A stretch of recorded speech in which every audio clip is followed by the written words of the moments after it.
When this baby hits 88 miles per hour, you're gonna see some serious shit.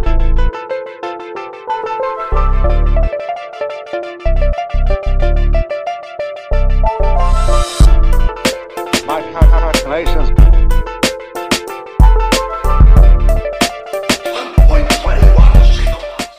We're Slikrok Productions, and Jake and I got an email a little while ago from our friends here at Super ATV. They invited us out to see some new parts they're coming out with, and I'm really excited about this, brother. We're excited to have you here. Thank you, man. Slikrok has been a huge part in helping Super ATV get the GDP portals on the map, and we thought it was a great time to have you guys back in here and show you some of these awesome improvements we've made on our Gen 3 portals. We are always constantly raising the bar and trying to make our products better and better any chance we get. Absolutely. And listening to you guys out west, the guys that are truly beating on them and riding them all the time and putting them to the test and finding the weak links and finding places we can improve. And we listen to you and we make those improvements. And we appreciate that. Yeah. That goes a long way with our viewers, with us. I mean, the fact that we collaborate on a lot of projects, and you guys are always looking for the weak points and where to improve. And as a fellow off-road enthusiast, I know that means the world to all of us out here. You know? And it's very important to us. It's, you know, we take pride in this product that we make, and it is an incredible product. It really takes the machine to a whole nother level. Absolutely. And we're very proud of the GDP portal, and I'm going to pass it over to our engineer here, Justin. He's our lead on these portals, and he's going to walk us through the improvements we've made on this Gen 3, and it's pretty impressive. Yeah, I can see a lot of improvements, so I'm going to ask you a few questions as we go through here. Obviously, you've changed the bearings. We have. We've gone from a ball bearing on the idler to a roller bearing. So it's a lot stronger bearing. I know our experiences have been, we've only had one portal fail. It happened a few weeks ago. The needle bearing broke. Once it broke, gear was out of alignment, chucked a tooth out of it. That's the first portal we've broke in 2 years, and we run a lot of portals. So I mean, that to us is one of the spots that needed improvement. Obviously, you figured that out as well. When we upped the material on the gears, we did find that the bearing was the next weak thing. So that's where we went next. Perfect, perfect. One of the other cool things on this system is we're sealing on the gears now, instead of the axle. Instead of the, right, I got you. Right. And you're using the same seal all the way around. Right. So whenever you do a seal upgrade kit, normal maintenance on it, you don't have to worry about which seal. It's all universal, right? You don't need to carry so many seals. You can you can break that down, right? That's right. And then obviously the cases are Billet now, which are beautiful mantelpiece trophy looking wonderfulness. Those things are just as pretty as can be, man. I absolutely love that. It looks like you've changed the drain plugs out of them. Had a magnet on them? There's a magnet on there, and we're also sealing with an O-ring now. So no more Teflon. No more Teflon. That'll be a lot easier. Right. And back to hit on your trophy, that we will be offering it in billet and cast. Gotcha.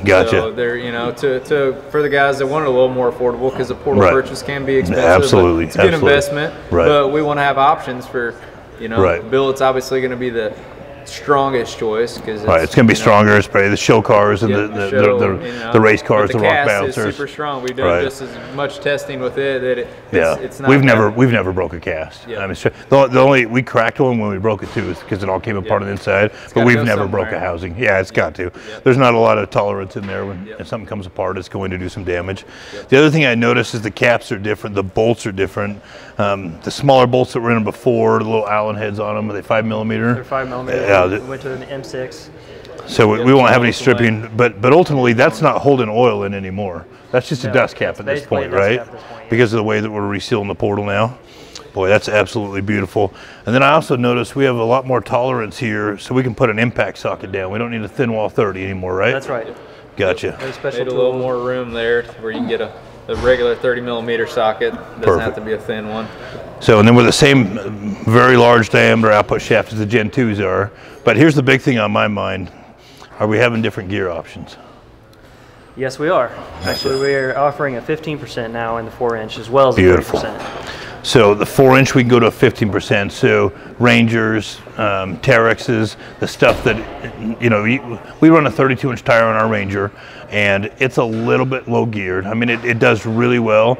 45, 50 miles an hour, you're wrapping it up pretty good. So we can get down to a 15% gear ratio. We can still run 32-inch tires, still have highway capability. Yep. Yeah, that's perfect. That's what we run into that we've seen with the different machines, the Can Right. Defender, the Ranger, Right. even with forward A-arms, it's hard to get a big tire on there. Even Right, you put right. forward A-arms in a portal, you can sometimes only get up to a 32, 34-inch tire. Right. So, you know, the reason we have a high gear reduction on razors and stuff, you can run that 45% gear reduction, get a Right. big tire, and get your speed back by having that big tire. But we Right. ran into with the If Ranger. you're a mud guy and you're doing this, that's Yeah. one thing. But Yeah. in the Ranger, that's Yeah. a different game. So Right.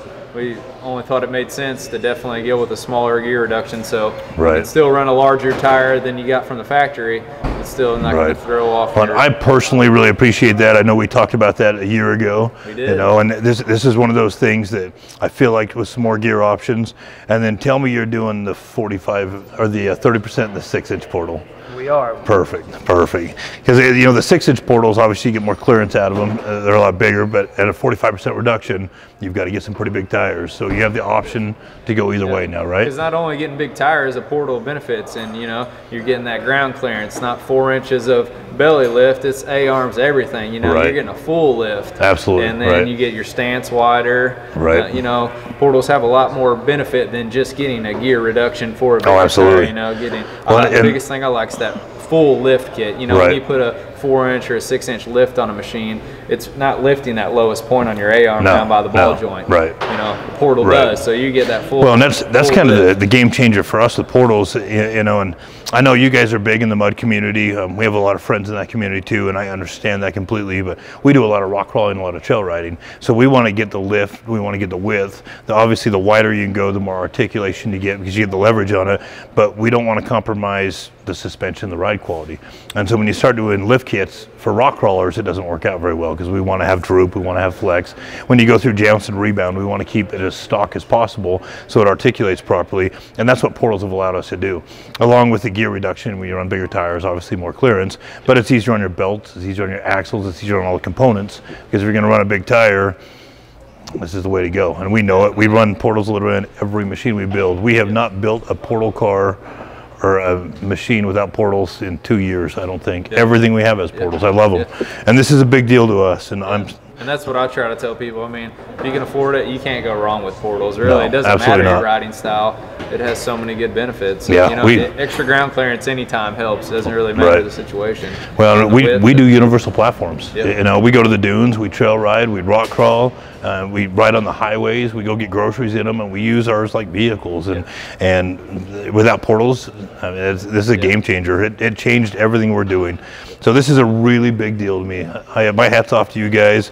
I appreciate you guys like no other. You guys are always raising the bar, and I cannot wait to get these on my machine and test them out. Likewise, man. I appreciate it. Thanks, gentlemen.